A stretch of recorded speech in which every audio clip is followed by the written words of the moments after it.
لا حول ولا قوة إلا بالله العلي العظيم. حسبنا الله ونعم الوكيل، نعم المولى ونعم النصير. أعوذ بالله من الشيطان الرجيم.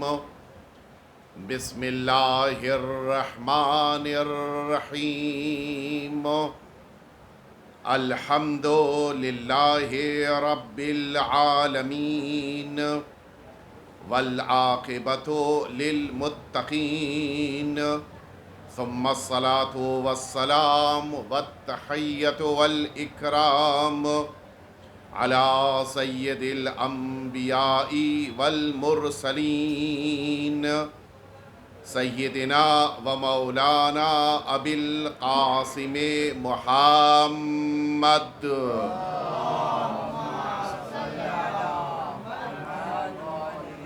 صلی اللہ علیہ وعلی اہل بیتہ الاطیبین الانجبین الذین اذهب اللہ عنہم الرجس وطہرہم تطہیرا.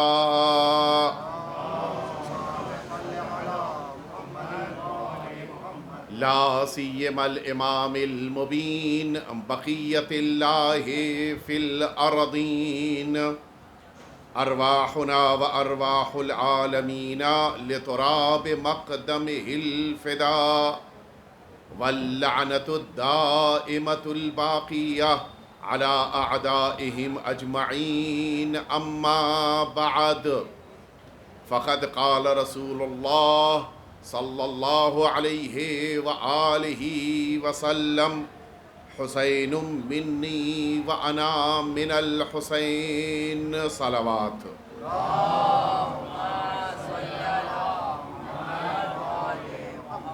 اذان محترم، وہ ایام عزا کہ جن کا آغاز 18 جولائی سے ہوا تھا، وہ ایام عزا ہمارے درمیان سے اب رخصت ہو رہے ہیں، اور ان ایام عزا کی یہ آخری شب ہے جو آج ہمارے درمیان ہے. ظاہر سی بات ہے، انسان جس کے ساتھ 2.25 مہینے رہ چکا ہو، اس کے دل میں جو جذبے، اس کے دل میں جو احساسات ہوں گے، ان احساسات کے مد نظر سرکار سید الشہداء کو رخصت کرنا، الوداع کہنا، خدا حافظ کہنا بڑا مشکل کام ہے.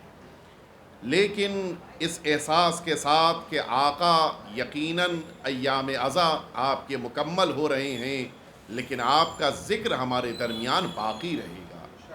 یہ ایام عزا کے ختم ہو جانے کے باوجود ہم اپنے امام کے تذکرے کو کسی موقع پر بھی نہ چھوڑنے والے ہیں، نہ یہ تذکرہ ہمارے درمیان سے کبھی کم ہوگا.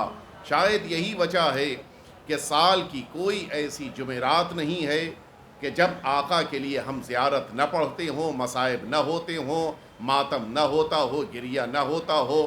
اور شاید ہی سال کا کوئی یکشنبہ گزرتا ہوگا، اتوار، سنڈے کا دن، کہ جس دن امام حسین کی مجلس عزا ہر امام بارگاہ میں نہ ہو رہی ہو.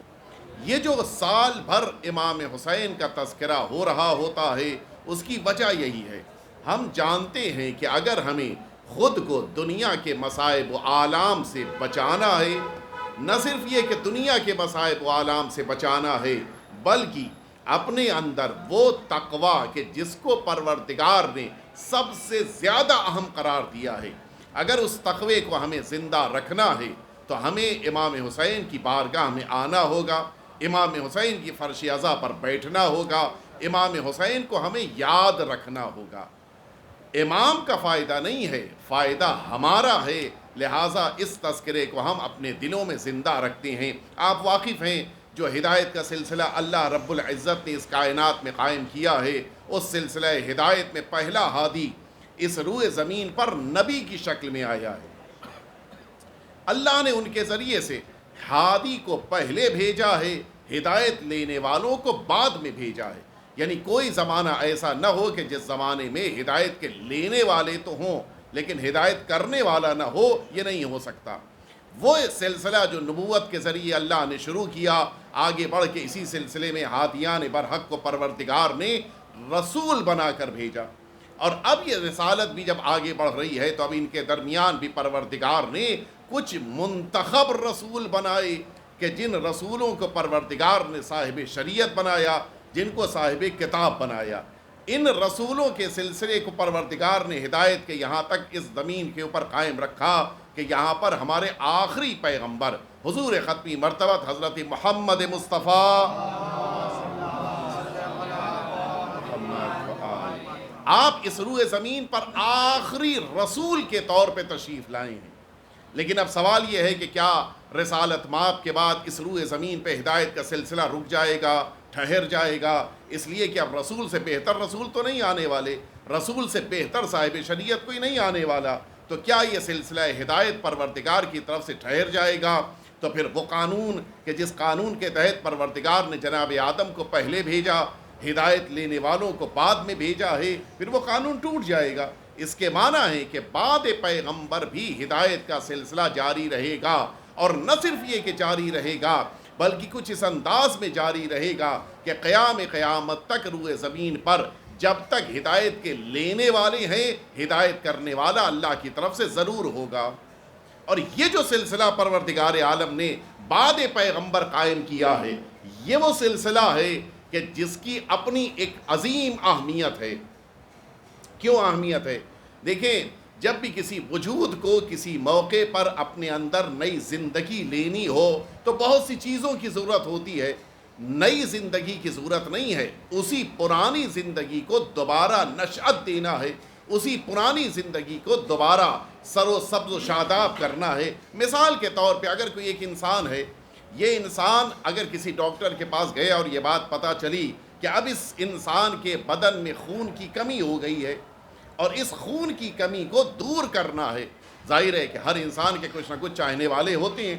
جیسے ہی لوگوں کو پتہ چلا کہ اس انسان کو خون کی ضرورت ہے، نہ جانے کتنے افراد دروازے پہ آ گئے کہ ہمارا خون لے لو۔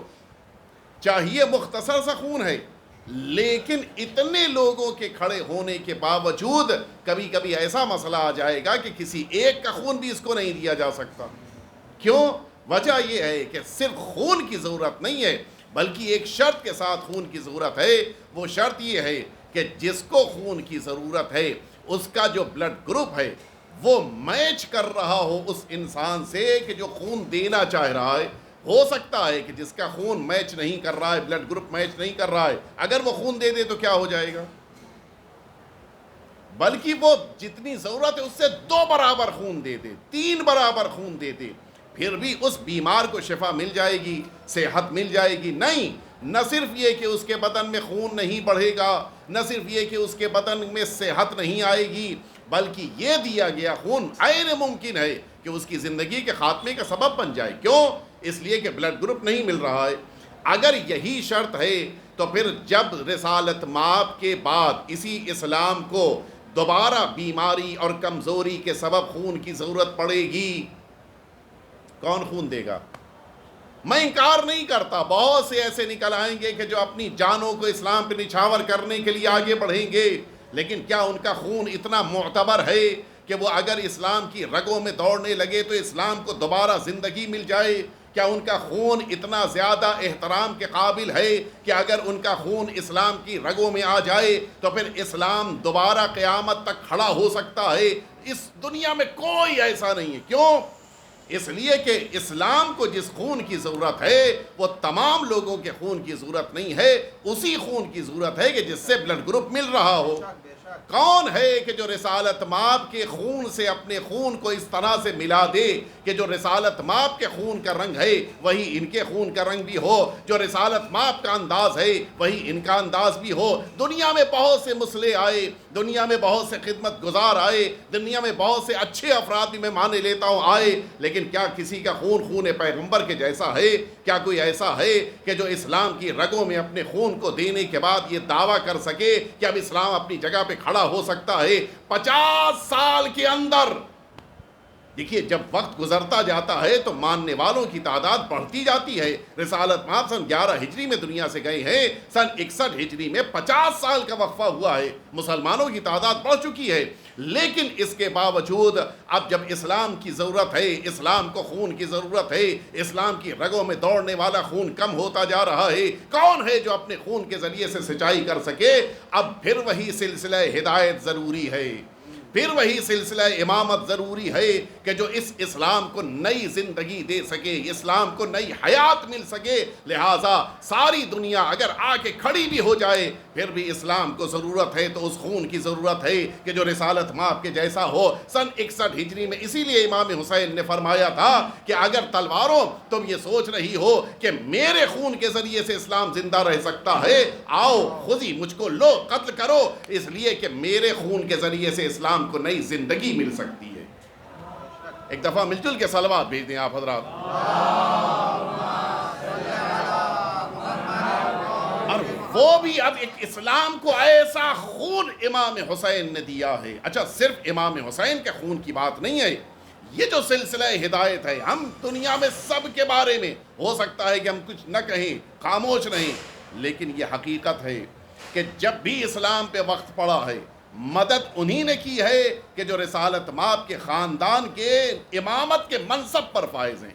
میں ایک مثال دینا چاہتا ہوں, اس لیے کہ میرے سامنے بچے موجود ہیں, اگرچہ میرے دائیں طرف ہیں, ان کی طرف میری نگاہ کم جا رہا ہے. آپ لوگ تھوڑا آگے آ جائیے, سامنے آ جائیے تاکہ اپنی بات آسانی سے پیش کر سکیں. آپ لوگ بھی اور تھوڑا آگے سمٹ آئیے.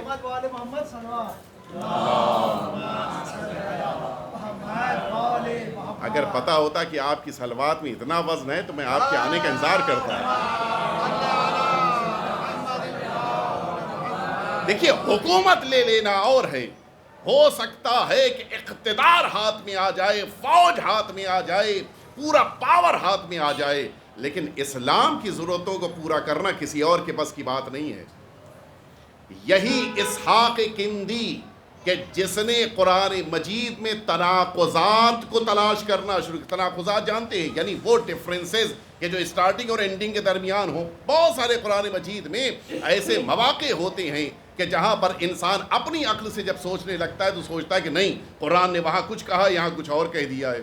توجہ ہے, یہ جو ڈفرینسز, یہ جو تناقضات اس نے اسحاق کندی نے ڈھونڈنا شروع کیا.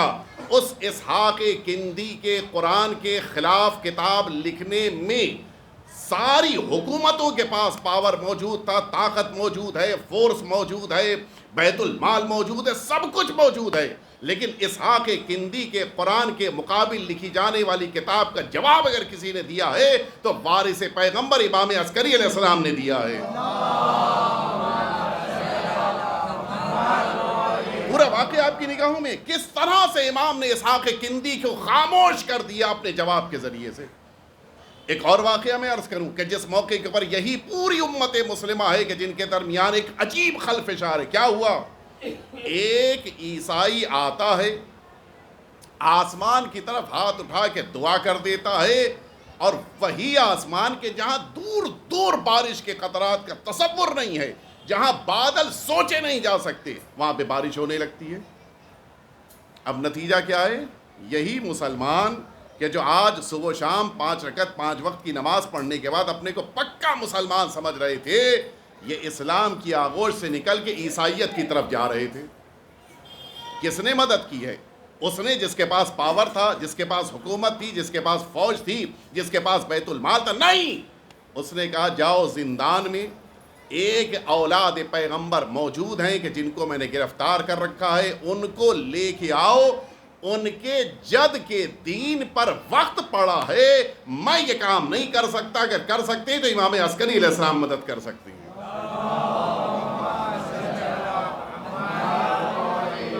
توجہ فرمانی, یعنی جب بھی اسلام مشکل میں آئے گا کون مدد کرے گا؟ کہنے کو تو سب بہت سے افراد ہیں کہ جو دعویٰ کرتے ہیں سینہ ٹھوک ٹھوک کے, لیکن آپ غور کیجئے کبھی ایسا ہوا ہو کہ اسلام کو ضرورت پڑی ہو دوسروں نے مدد کرنی؟ بتا دیجئے. بلکہ ایک جملہ صاحبان ولا موجود ہے, میں آپ کی خدمت میں آپ کے ذہنوں کے حوالے کر رہا ہوں. اسلام کو جب بھی ضرورت پڑی ہے اہل بیت اطہار اور ائمہ ہدیٰ نے مدد کی ہے. اور جب بھی ائمہ ہدیٰ کی مدد کے بغیر لوگ آگے بڑھے ہیں اپنی منہ کی کھا کے آئے ہیں، فاتح بن کے نہیں آئے ہیں۔ ایک دفعہ مل جل کے صلوات بھیج دیں آپ حضرات۔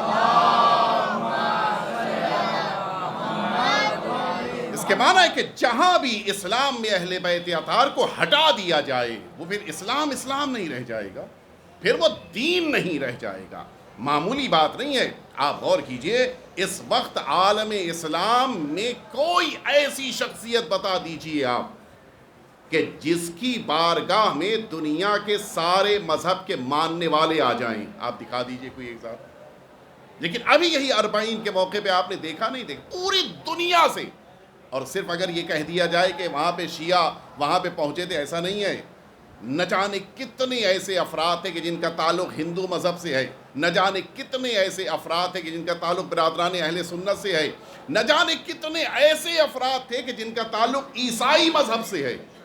عجیب ہے، میں دیکھ رہا تھا ویڈیو، شاید آپ لوگوں نے بھی دیکھا ہوگا کہ وہ عیسائیوں کا پورا گروپ آیا تھا لبنان سے، کہ جس کا ہیڈ آیا تھا جو وہاں کا پادری ہے، وہ آیا ہے امام حسین کی بارگاہ میں خراج عقیدت کو پیش کرنے کے لیے۔ اور ایک انجمن ہے عیسائیوں کی جو ہر سال امام حسین کی بارگاہ میں 40 کے موقع پہ آ کے ماتم کرتی ہے۔ عجیب ہے، جس ماتم سے ہمارے بعض بھائی، ہمارے بعض مسلمان گریز کرتے ہیں، دور رہنا پسند کرتے ہیں، اسی ماتم کو عیسائی مذہب کا ماننے والا آ کے کر کے بتا رہا ہے کہ یہ ماتم صرف مسلمانوں کی سنت نہیں ہے بلکہ انسانوں کی سنت ہے۔ جس کے دل میں انسانیت کا جذبہ ہے وہ امام حسین کے لیے غم و سوگ مناتا ہے۔ یہ عجیب ہے، یہ امام حسین واقعی طور کے اوپر انسانیت کے وہ رہنما ہیں، انسانیت کے وہ رہبر ہیں کہ جو آج پوری بشریت کو ایک ہدایت کا پیغام دے رہے ہیں۔ جو بھی امام حسین کی بارگاہ میں آیا وہ ہدایت لے کے گیا ہے۔ بات یہاں تک پہنچی تھی کہ جس کو مجھے آگے مکمل کرنا تھا، اگر آپ کو واقعی طور کے اوپر سب سے بڑی شے چاہیے ہے کہ جس کو اللہ نے انسانوں کے لیے سب سے اہم قرار دیا ہے، انسان بنایا، یہ بہت بڑا شرف ہے۔ اس سے بڑا کوئی شرف نہیں ہے کہ پروردگار عالم نے ہمیں انسان بنایا۔ ہم تو بہت سارے اوقات متوجہ بھی نہیں ہوتے کہ اس پہ بھی شکر کرنا ہے یا نہیں؟ آئے محسن قراتی کا جملہ ہے، اپنے ایک دوست سے کہہ رہے تھے کہ کبھی تم نے سوچا کہ خدا نے تمہیں گدھا کیوں نہیں بنایا؟ ریئل میں، ہاں، مذاق والا نہیں۔ تو اگر خدا نے گدھا نہیں بنایا تو شکر ہونا چاہیے نہیں ہونا چاہیے؟ عجیب ہے، ہم نے تو کبھی سوچا بھی نہیں کہ اس میں بھی شکر ہونا چاہیے۔ اچھا، انسان ہی نہیں بنایا، اس نے ہمیں صاحب اسلام مسلمان بنایا، یہ تو ایک اور شرف ہے۔ صرف مسلمان نہیں بنایا بلکہ اس نے مومن، وہ بھی اثنا عشری مومن بنایا۔ یہ کوئی چھوٹی موٹی بات ہے؟ یہ بہت بڑی بات ہے۔ اچھا، اب اس کے بعد جو ایک اور شرف چاہیے ہے وہ ہے متقی بننا۔ یہ وہ چیز ہے کہ جس کو پروردگار عالم نے ہمارے اختیار میں رکھا ہے۔ صبح و شام ہمارے سامنے ایسی چیزیں آئیں گی کہ ہمیں تقویٰ سے نکال لے جائیں، یا اگر ہم نے کوشش کی تقویٰ پہ واپس آ جائیں۔ یہ ہمارے سامنے ہر روز صبح و شام ہوگا۔ مسلمان بنایا، اللہ نے مسلمان گھرانے میں پیدا کر دیا۔ مومن بنایا، اللہ نے خاندانی طور پہ ہمیں شیعہ بنا دیا۔ لیکن پروردگار تقویٰ، جس کو لوگوں کے لیے کرم اور شرافت بنا رہا ہے، ان اکرمکم عند اللہ اتقاکم، قرآن مجید کہہ رہا ہے سب سے زیادہ اللہ کی نگاہ میں باعزت وہ ہے جس کے پاس سب سے زیادہ تقویٰ ہے۔ تقویٰ ملے گا کہاں؟ سنیں گے آپ، یہی تہران میں بڑی بزرگ شخصیت ہے آیت اللہ مؤمن، ہر سال مجلسیں پڑھتے ہیں، اور چونکہ خود تہرانی ہے، تہران رہتے قم میں ہے لیکن مجلسیں تہران میں پڑھتے ہیں۔ اچھا، ہر شخص جب ایک ہی جگہ پہ ہر سال مجلس پڑھ رہا ہو تو اس کو پتہ ہوتا ہے کہ سامنے کون کون مومنین ہے، کون نیا چہرہ ہے۔ اب وہ بھی نہیں پتہ، یہ آپ کو یہ خبر ہے یا نہیں ہے، شاید آپ کو اس بارے میں کم اطلاع ہو، لیکن میں عرض کر دوں، ہو سکتے جانتے بھی ہو آپ کہ ایران کا جو سسٹم ہے محرم کا، اس سسٹم میں کوئی اپنے محلے کو چھوڑ کے دوسرے محلے کی مجلس میں نہیں جاتا، کوئی نہیں جاتا، کچھ بھی ہو جائے۔ کیوں؟ اپنے محلے کی مجلس کو کمزور نہیں کرنا ہے۔ ہمارے محلے میں کوئی بھی خطیب ہو، ہمیں اس کی مجلس سے پہنچنا ہے، یہ ان کا اپنا ایک مزاج ہے۔ ہاں، یہ الگ بات ہے کہ کسی بڑے مرکز، مثلا معصومہ قم کے حرم میں مجلس ہو رہی تو اس میں آئیں گے، لیکن محلے کی جو مجلسیں ہوتی ہیں اپنا محلہ چھوڑ کے نہیں جائیں گے۔ تو اگر کوئی نیا چہرہ دکھ جائے تو پتہ چل جائے گا کہ یہ یقیناً کسی دوسرے محلے سے آیا ہے، یہ اس محلے کا ہی نہیں۔ اگر مومن مجلس پڑھ رہے تو ہزاروں کا مجمع، انہوں نے دیکھا کہ سامنے 7-8 جوان بیٹھے ہوئے ہیں کہ جن کو لباس دیکھ کے، بالوں کی سٹائل دیکھ کے، خود بیٹھنے کا انداز بالکل لگ رہا تھا کہ اس محلے کے نہیں ہیں۔ پہلا دن گزرا، دوسرا دن گزرا، تیسرا دن انہوں نے جو وہاں کے ذمہ داران تھے ان سے یہ بات پوچھی کہ ذرا معلوم تو کرو یہ ہیں کون؟ اس لیے یہ بھی خطرہ ہوتا ہے نا کہ اگر کوئی اچھا جگہ بدلتی تھی، آج یہاں بیٹھے ہیں، کل وہاں بیٹھے ہیں، اچھا ساتوں ایک ساتھ بیٹھے ہیں، 7 یا 8 جتنے تھے ایک ساتھ بیٹھے ہیں، وہاں بیٹھے ہوئے، عجیب لگ رہا تھا۔ اگر مومن نے کہا چاہو ان کو معلوم کرو یہ ہیں کون؟ وہ گیا، جو ذمہ دار تھا اس امام بارگاہ کا، واپس آیا، کہتا ہے کہ آغا وہ لوگ کہہ رہے ہیں کہ ہم بتائیں گے اپنی ساری بات آغا مومن کو۔ اچھا ٹھیک ہے، بلا لاؤ۔ آئے، کہ آپ کو پتہ ہے آغا ہم لوگ کون ہیں؟ کہ بتا تو کون ہو؟ کہ ہم لوگ امریکہ سے آئے ہیں۔ یہاں کیوں آئے؟ کہ ہم تو ہر سال آتے ہیں، ہر سال ہم اس تہران میں مجلسیں کرنے کے لیے 10 دن اپنا امریکہ چھوڑ کے آتے ہیں۔ یہ ایکچوئل میں ایرانی تھے جو وہاں بس گئے۔ ہم لوگ ایران آتے ہیں، یہاں کے ہوٹل میں رکتے ہیں، ہم لوگ مجلسیں کرتے ہیں، 10 دن کے بعد واپس چلے آتے ہیں۔ کیوں آتے ہو؟ کیوں واپس چلے آتے ہو؟ اب سنیں جملہ، ان جوانوں کا جملہ، واقعی قدر پہچانیے اس فرش اعضا کی۔ ان کا یہ جملہ، ہم 10 دن امام حسین کی مجلسوں میں شرکت کرتے ہیں، نتیجے میں 365 دن میں سے 10 دن مجلس کرتے ہیں، 355 دن ہم اپنے کو تقویٰ کے ساتھ رہنے کا موقع دیتے ہیں۔ یعنی یہ فرش اعضا ہے، 10 دن میں 355 دن کی تربیت ہماری کر دیتی ہے کوئی دنیا میں طاقت کسی کے اندر؟ یہ صرف فرش اعضا کی برکت ہے۔ لیکن کمال یہ ہے کہ کون اس فرش اعضا سے کتنا لے کے جا رہا ہے۔ اگر واقعی طور پہ ہم نے فرش اعضا سے لینا سیکھ لیا تو آپ یقین جانیں یہ 10 دن پورے سال کے لیے کافی ہے۔ کہ ہم ہر سال آتے ہیں اور اسی لیے ہم جب واپس جاتے ہیں تو پورا سال ہمارا بات تقویٰ گزرتا ہے، متقی گزرتے ہیں، ہم گناہ کی طرف جاتے ہی نہیں۔ میں آپ کو عرض کروں، میں دوسرے ملک کی بات کر رہا ہوں، اس انڈیا کی بات نہیں کر رہا ہوں۔ ایک مرد مومن کی میں ملک کا نام نہیں لینا چاہتا اس لیے کہ شاید آپ لوگ قریب متوجہ ہو جائیں، لہٰذا مناسب نہیں ہے۔ ان کا یہ بیان کہ ہمارے اس ملک میں گناہ آزاد ہے، مذہب پر پابندی ہے، گناہوں پر پابندی نہیں ہے۔ شاید آپ متوجہ ہو گئے کس ملک کی میں بات کر رہا ہوں۔ ان کا یہ بیان کہ ہمیشہ یہی ہوتا ہے کہ جب گناہ کی طرف ہمارے قدم بڑھتے ہیں تو پورا ملک آزاد ہے، کسی طرح کی کوئی پابندی نہیں ہے، آپ کو جو بھی گناہ کرنا ہو آپ کے دروازے کھلے ہوئے ہیں۔ کہ کئی دفعہ ہمارے قدم گناہوں تک لے کے جاتے ہیں، لیکن وہاں پہنچ کے جب یہ احساس ہوتا ہے کہ تم امام حسین کی عزاداری کرتے ہو، ماتم کرتے ہو، کیا تم کو یہ بات زیب دیتی ہے؟ کہا وہاں اسی گناہ کے دروازے سے میں یہ سوچ کے واپس آ جاتا ہوں کہ میں دنیا کی نگاہ میں تو فلاں ہوں فلاں ہوں فلاں ہوں، لیکن حقیقت میں امام حسین کا عزادار ہوں۔ یہ بہت بڑی بات ہے۔ ہمارے اندر یہ جذبہ جب پیدا ہو جاتا ہے، بعض مومنین نے مجھ سے کہا کہ جب میں یہ کالا کپڑا پہن لیتا ہوں تو میں بازار میں جاتا ہوں تو کبھی کوئی ایسا کام نہیں کرتا کہ لوگ کہیں کہ یہ کالا کپڑے پہننے والے امام حسین کے عزادار ہیں جو برائیاں کر رہے ہیں، جو چیٹنگ کر رہے ہیں، جو نامحرم کو دیکھیں۔ نہیں، میں وہ کام کرتا ہی نہیں۔ یہ کالے کپڑے کا اثر ہے، یہ امام حسین کی عزاداری ہے جو واقعاً بہت بڑی نعمت ہے اور اسے ہمیں غنیمت سمجھنا چاہیے۔ میں شاید اسی ممبر سے مجھے یاد پڑا ہے، پہلے ایک دفعہ عرض کر چکا ہوں لیکن آج دوہرا دیتا ہوں تاکہ جنہوں نے سنا تھا ان کے لیے یاد دہانی ہو جائے، جنہوں نے نہیں سنا تو ان کو پتہ چل جائے۔ دنیا میں بعض ملکوں میں یہ بات دیکھنے کے لیے کہ آخر کیا سروے کیا گیا کہ کہاں پر کتنی برائی کس ریشیو کے ساتھ ہوتی ہے۔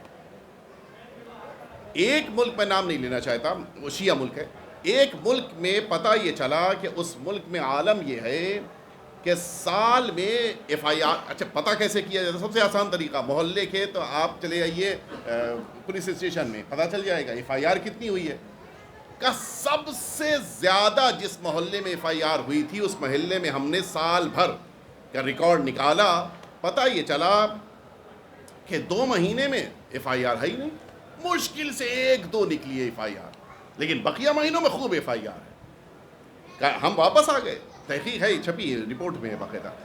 اگلے سال پھر ہم نے ڈھونڈا، پتہ یہ چلا کہ 2 مہینے پورے ان لوگوں کے ایف آئی آر کم ہیں۔ بھائی نے بھائی کے خلاف ایف آئی آر نہیں لکھا، پڑوسی نے پڑوسی کے خلاف نہیں لکھا، کسی نے کسی کی شکایت نہیں کی، باپ بیٹے کا جھگڑا نہیں ہوا، شوہر زوجہ کا جھگڑا نہیں ہوا۔ عجیب لگا، لیکن تاریخ میں تھوڑا سا ڈفرینس تھا۔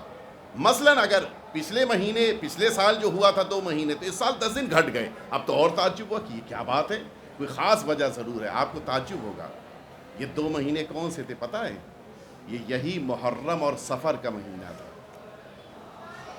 بھائی بھائی کا جھگڑا ہے، لیکن محرم کا مہینہ آ گیا تو بھائی اپنی گاڑی میں بٹھا کے بھائی کو مجلس میں لے کے آ رہا ہے.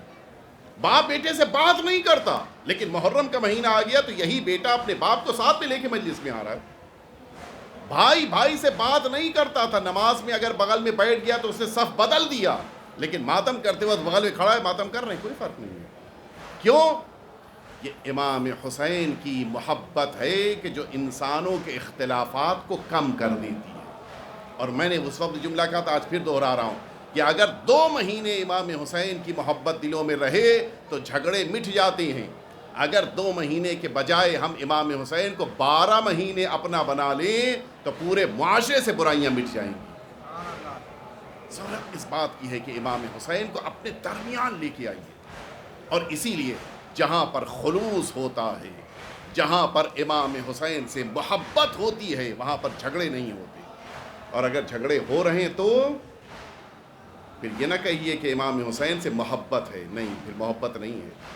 ہم نے دیکھا ہے کس لشکر سے لوگ ٹوٹ کے ادھر سے ادھر آئے اور کس لشکر سے ٹوٹ کے ادھر گئے. آپ دکھا دیجئے امام حسین کے لشکر سے کوئی ٹوٹ کے ادھر گیا ہو تو آپ دکھا دیجئے. ہاں، چھوڑ کے گئے ہیں، ٹوٹ کے نہیں گئے ہیں، لیکن ادھر سے تو ٹوٹ کے ادھر آئے ہیں. اس کے معنی یہ ہے کہ امام حسین جوڑتے ہیں، توڑتے نہیں ہیں. تو جب آقا کی ذات اتنی اتحاد کا سبب ہے تو پھر ہمیں بھی اپنی زندگیوں پہ غور کرنا چاہیے. ہمارا خدا نہ کرے کبھی کسی موقع پہ تبرک کے لیے جھگڑا کر لینا، خدا نہ خواستہ کبھی کسی انجمن میں ماتم کرنے کے لیے جھگڑا کر لینا، خدا نہ خواستہ اپنی انجمن کو آگے لے جانے کے لیے جھگڑا کر لینا، حتیٰ یہ کہ ہمارا کبھی کبھی صرف اس بنا پہ مجلس میں نہ آنا کہ فلاں کے گھر کی مجلس سے نہیں جائیں گے. غلط ہے. کیا یہ ممکن ہے کہ امام حسین علیہ السلام کی شخصیت کو ہم بھلا دیں، لوگوں کو یاد رکھیں؟ یہ پوچھنا ہی بے جا ہے کہ یہ بتاؤ تمہارے وہاں مجلس کون پڑھ رہا ہے، کون سے کیا مراد ہے. بھائی دنیا کے کسی بھی انسان کو آپ ممبر پہ بٹھا دیں، وہ مصائب امام حسین علیہ السلام ہی کے پڑھے گا. تو اگر وہ امام حسین ہی کے مصائب پڑھ رہا ہے تو پھر اختلاف کیسا؟ لہٰذا ہمیں اس پر توجہ دینی چاہیے. ہماری زندگیاں امام حسین کی مرہون منت ہیں. اس زندگی کو اس طرح سے ہمیں گزارنا ہے کہ ہماری زندگیاں امام حسین کے نور کی جلوہ گاہ بن جائیں. بس میں نے ختم کر دیا اپنی بات کو، وقت بھی میرا پورا ہو رہا ہے. سرکار سید الشہداء کی بارگاہ انسانوں کے لیے پناہ گاہ ہے، اور اس بارگاہ میں جتنے افراد جس انداز میں بھی آتے ہیں امام حسین سے لے کر جاتے ہیں. یقیناً مقدس اردبیلی کا نام آپ حضرات نے سنا ہے. مقدس اردبیلی اس عظیم الشان شخصیت کا نام ہے کہ جن کا نام بہت کم لوگ جانتے ہوں گے، جن کو مقدس کے ٹائٹل سے سب جانتے ہیں. اور یہ مقدس ان کو لوگوں کی عقیدت نے نہیں بنایا تھا، آخری امام نے یہ ٹائٹل دیا تھا. لوگوں کی عقیدت ہوتی ہے تو کسی کو آسمان پہ بٹھا دیتے ہیں اور گراتے ہیں تو یزید سے بدتر کر دیتے ہیں. تو یہ انسانوں کو تو بھروسہ نہیں ہے نا. ان کو آخری امام نے مقدس ٹائٹل دیا، آج تک باقی یہ ٹائٹل. مقدس اردبیلی کی ملاقات آخری امام سے متعدد دفعہ ہوئی ہے، اور کئی دفعہ ایسا ہوا ہے کہ آخری امام سے ملاقات کے بعد پتہ چلا، کئی دفعہ ملاقات کے دوران پتہ چلا ہے، کئی دفعہ ملاقات سے پہلے پتہ، لیکن اکثر دفعہ ایسا ہوا ہے کہ ملاقات کے بعد پتہ. یہ واقعہ جو میں عرض کر رہا ہوں یہ اسی وقت کا ہے. یہ مقدس اردبیلی زیارت اربعین کی بڑی اہمیت تھی ان کی نگاہ میں. یہ مقدس اردبیلی جاتے تھے نجف اشرف سے کربلا پیدل، اور یہ راستہ یہ ہمارے مہندی بھائی شاید یقیناً جانتے ہوں گے، کہ آپ حضرات وسیع صاحب جانتے ہوں گے. یہ جو ٹور جاتے ہیں آج کل، یہ جو ہم لوگ واکنگ کرتے ہیں، یہ راستہ ابھی جدید بنا ہے، ورنہ جو اصل واکنگ کا راستہ ہے، جو مشی کا راستہ ہے، وہ نہر فرات کے نہر فرات کے بغل سے گزرتا ہے. یہ وہی راستہ ہے کہ جس سے آپ نجف اور کوفہ سے کربلا جاتے ہیں. راستہ وہی قدیم ہے کہ جس راستے سے کربلا سے ان اسیروں کو کوفے لایا گیا تھا. شاید آپ نے یہ جملہ محسوس کیا اور جو میں نے اس درمیان عرض کر دیا آپ کی خدمت میں، بہت بڑے مصائب کا جملہ ہے یہ. یعنی یہ اہل حرم نہر فرات کے بغل سے کوفے تک لائے گئے ہیں اور راستے میں پانی نہیں دیا گیا. مقدس اردبیلی جا رہے ہیں اور جس موقع پر یہ ان کا طریقہ کار یہ تھا کہ اپنے ساتھ ایک نوحہ پڑھنے والا، زیارت پڑھنے والا، ماتم کرنے والا رکھتے تھے تاکہ وہ راستے میں نوحہ پڑھے، مصائب پڑھے، گریہ ہو۔ مقدس اردبیلی جس موقع پر 40 کی شب پہنچے ہیں، یہ واقعہ آیت اللہ بہجت نے نقل کیا ہے اور کسی ایک شخص کا حوالہ بھی دیا ہے کہ جو اس وقت وہاں پر موجود بھی تھا۔ جس موقع پر شب 40 یہ سب نجف شب سے کربلا پہنچ گئے اور زیارت میں مصروف ہونا چاہ رہے تھے، مقدس نے کہا کہ میرا وہ شاگرد کہاں ہے جو مصائب پڑھتا تھا؟ اچھا، مجمع اتنا تھا کہ حرم میں اندر نہیں جا سکتے تھے، کہ اگر ہم سب حرم میں اندر جائیں گے تو بکھر جائیں گے، ایک ساتھ ہم لوگ ایک جگہ پہ نہیں ٹھہر سکتے، لہٰذا یہیں پر دروازے ہی پر ہم لوگ رک کر مصائب پڑھ لیں اور یہیں پہ گریہ ہو جائے، زیارت پڑھ لی جائے، اس کے بعد اندر جائیں۔ کہا میرا وہ شاگرد کہاں ہے جو مصائب پڑھتا ہے؟ اچھا، مجمع اتنا تھا جب کربلا، اچھا اس زمانے میں کربلا اتنی وسیع نہیں تھی اور حرم بھی اتنا چوڑا نہیں تھا، اتنا وسیع نہیں تھا جو آج ہے۔ مقدس اردبیلی کا وہ شاگرد جس موقع پر یہ لوگ کربلا میں داخل ہوئے، انٹر ہوئے، تو مجمع اتنا زیادہ تھا، جمع غفیر تھا کہ جس میں وہ ادھر ادھر بکھر کے کھو گیا۔ بقیہ شاگردوں نے بتایا کہ وہ آپ کا شاگرد اس وقت ہمارے ساتھ نہیں ہے، کہیں مجمع میں کھو گیا، ابھی آ جائے گا۔ پھر ڈھونڈا گیا، پھر نہیں ملا۔ مقدس نے کہا اب تو وقت جا رہا ہے، ہم لوگ کو حرم میں بھی پہنچنا ہے، چلو ایک کام کرتے ہیں، پہلے زیارت پڑھ لی جائے، زیارت پڑھ لینے کے بعد شاید اس درمیان زیارت بھی شب 40 کی پڑھنی ہے، وقت لگے گا، اس درمیان شاید وہ ڈھونڈتا ہوا آ جائے، پھر اس کے بعد مصائب ہو جائیں گے۔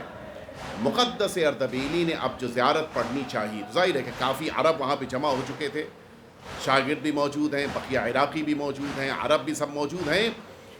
مقدس اردبیلی نے دیکھا کہ ان کے درمیان ایک عرب نہایت درجہ خوبصورت، اس نے مقدس سے پوچھا کہ آپ کیا کر رہے ہیں؟ کہا میں زیارت پڑھنے آ رہا ہوں۔ کہا ٹھیک ہے، بسم اللہ پڑھیے، ہم لوگ بھی آپ کے ساتھ پڑھیں گے۔ لیکن جب مقدس جیسی ذات زیارت پڑھے کتنا گریہ ہوگا، آپ سوچ سکتے ہیں۔ جب ہم لوگ جیسے خطا کار پڑھ دیتے ہیں تو گریہ ہوتا ہے، تو مقدس جیسی مقدس زبان، مجمع رو رہا ہے، اور وہ جوان اتنا زیادہ منقلب تھا کہ لگ رہا تھا کہ زیادہ ہی ان کا تعلق امام حسین سے۔ مقدس اردبیلی نے زیارت مکمل کی اور پھر اپنی نظروں کو، البتہ درمیان میں تفصیل ہے جس میں نہیں جا رہا ہوں کہ کس طرح سے انہوں نے زیارت کے بعض فقروں میں تصحیح کی اور مقدس نے اس کو قبول بھی کیا اور زیارت مکمل ہوئی۔ مقدس اردبیلی نے پھر اس مجمع کی طرف نظر اٹھائی کہ کیا میرا وہ شاگرد آ گیا جو مصائب پڑھتا تھا؟ شاگردوں نے کہا کہ نہیں، وہ تو ابھی نہیں آیا۔ ان کو بڑا افسوس ہوا کہ لگتا ہے کہ بغیر امام حسین پہ گریہ کیے ہم لوگ حرم میں چلے جائیں گے۔ اس جوان نے پھر آگے بڑھ کے پوچھا کیا ہوا مقدس، خیریت؟ مقدس اردبیلی نے کہا کہ ہمارا ایک شاگرد تھا کہ جو مصائب پڑھتا تھا، ہم اسی کے منتظر تھے، وہ نہیں آ پایا۔ عجیب جملہ کہا۔ انہوں نے پوچھا کہ کیا میں مصائب پڑھوں؟ اگر مقدس نے پہچان لیا ہوتا تو کبھی وہ جواب نہ دیتے جو جواب دیا، کہ اگر پڑھ سکتے ہو تو پڑھ۔ سنیں گے آپ، مقدس اردبیلی اب وہ شخص جوان آگے آئے، آنے کے بعد پورا مجمع پیچھے کھڑا ہے، وہ آگے کھڑے ہوئے، امام حسین کی ذریعہ اقدس کی طرف رخ کیا۔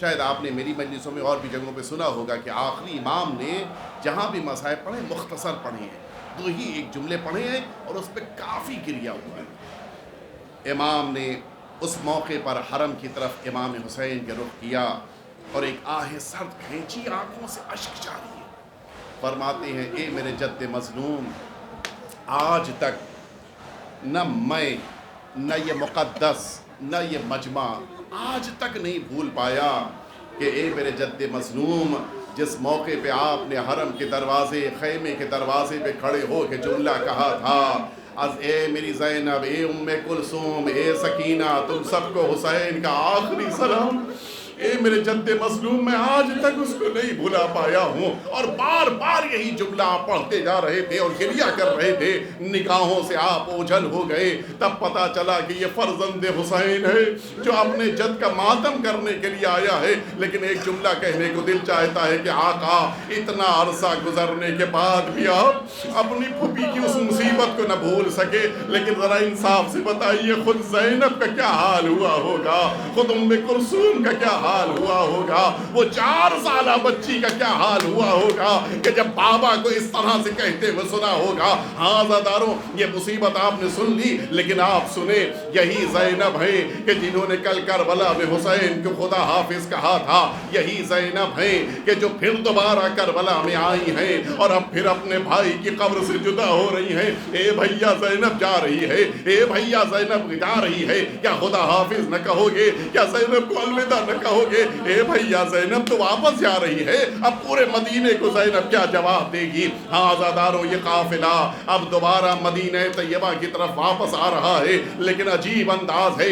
آپ میں سے بھی بہت سے افراد ہیں جو اپنے وطن جاتے ہوں گے، اپنے وطن کی دیواریں دکھ جائے تو خوشی ہونے لگتی ہے، انسان کے قدم تیزی سے بڑھنے لگتے ہیں، لیکن ہائے رے اہل حرم کا قافلہ جیسے ہی نظر پڑی، آواز دی یا مدینہ جدنا لا تقبلینا فبالحسرات والاحزان جئنا، اے میرے جد کے مدینہ ہمیں قبول نہ کرنا، اس لیے کہ حسرتوں کے ساتھ، مصیبتوں کے ساتھ، حزن و ملال کے ساتھ ہم واپس آئے ہیں۔ عجیب جملے ہیں جناب ام کلثوم کے، فرماتی ہیں کہ ہم جب نکلے تھے ہمارے ساتھ جوان موجود تھے، ہماری گودیاں آباد تھیں، اب ہم جب واپس پلٹے ہیں نہ ہمارے سروں کے اوپر ہمارے وارث موجود ہیں، نہ ہمارے جوان موجود ہیں، نہ ہماری گودیں آباد ہیں۔ ہاں حکم دیا گیا، اے بشیر جاؤ، جا کر اس مدینے میں لوگوں کو خبر کر دو۔ بشیر آئے، پورے مدینے میں ایک عجیب کوہرام ہے، آواز دینا اے اہل مدینہ، اے اہل یثرب، اب مدینہ رہنے کے قابل نہ رہا۔ جو وارث کربلا تھا، جو وارث مدینہ تھا، جو نور مدینہ تھا، وہ اب مدینے میں نہ رہ گیا، وہ نواز رسول مدینے میں نہیں ہے، یہ سننا تھا۔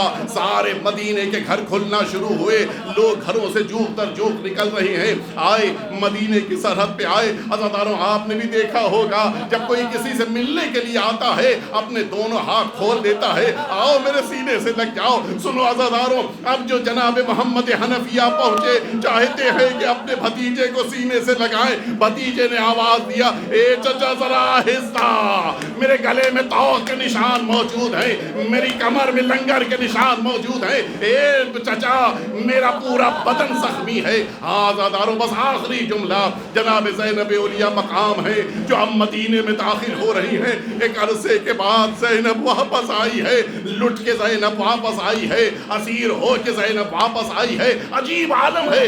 زینب تیز قدم بڑھاتی ہوئی اپنے نانا کی قبر پہ پہنچی، خود کو نانا کی لحد پہ گرایا، فرماتی اے نانا، جب کوئی پردیس سے واپس آتا ہے تو ہدیہ لے کے آتا ہے، یہ آپ کی زینب بھی ہدیہ لے کے آئی ہے۔ اور یہ کہتے کہتے آپ نے اپنے پوٹلی کھولی اور ایک کرتا جس میں نشان موجود تھے، کہیں نیزوں کے نشان، کہیں تیروں کے نشان، کہیں تلواروں کے نشان، اپنے نانا کی مزار پہ رکھ دیا۔ اے نانا، یہ زخمی بھائی کا کرتا لے کے زینب آئی ہے۔ اے نانا، یہ جو خون دکھائی دے رہا ہے یہ آپ کے حسین کا خون ہے جو اس کرتے پہ لگا ہے جسے زینب ہدیے میں لے کے آئی ہے۔